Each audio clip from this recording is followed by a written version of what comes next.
So hello everyone, for today's video mag-walks to sa ang ilok nga very yucky. That is the before and this is the after. Yes, very clean ilok. Muna yung walks pinalit sa Watson katong ipilin. And then now powder para dili mo pilit directly sa skin ang wax.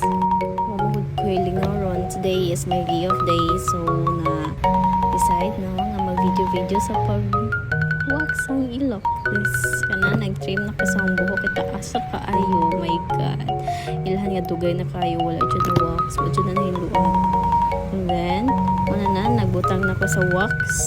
Oy, i-make sure na ang wax dili kayo init para dili ma-irritate ug dili mo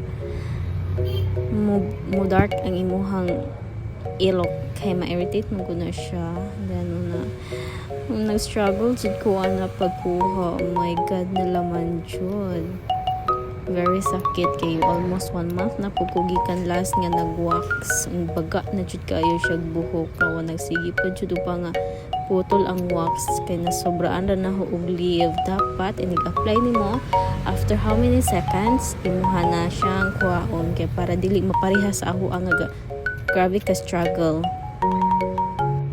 Arang ka struggle pagtangtang kayo nalabian ra og leave, pero at least nakuha gyapon ang mga hair but nagyapay gagmay na hibilin, so mag-reapply sa wax para matilok ang gagmay.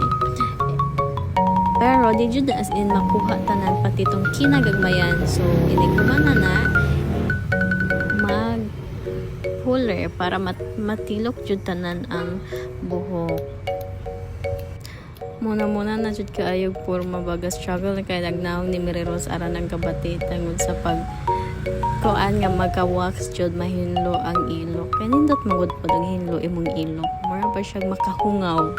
Dili siya daghan ng kuan di ka mauwa magsaka-saka sa imong ilok nga naka sa public nya gas sleeveless ka. Then humana ang first ilok sa second ilok na buta sa pikas ilok ko ay struggle gihapon niya sa left na bitaw kay non-dominant ang imong gamit nga hands dili pareha sa pikas ng warag sayon na raw lisod to sa first mas lisod sa second na siya ning kamot lang gihapon para mahinlo jud ang ilok di ta mauwaw isa ka saka kay hilig ba itang sleeveless kay pero kay ikaw karon uy naunsa man ang Pilipinas ara man inita ara kasakit awan tangtang pa jud mao gihapon wa jud na mao siya agnaong ni Miriros. Oh my God, 40 kasakit jud na pero at least nakuha ang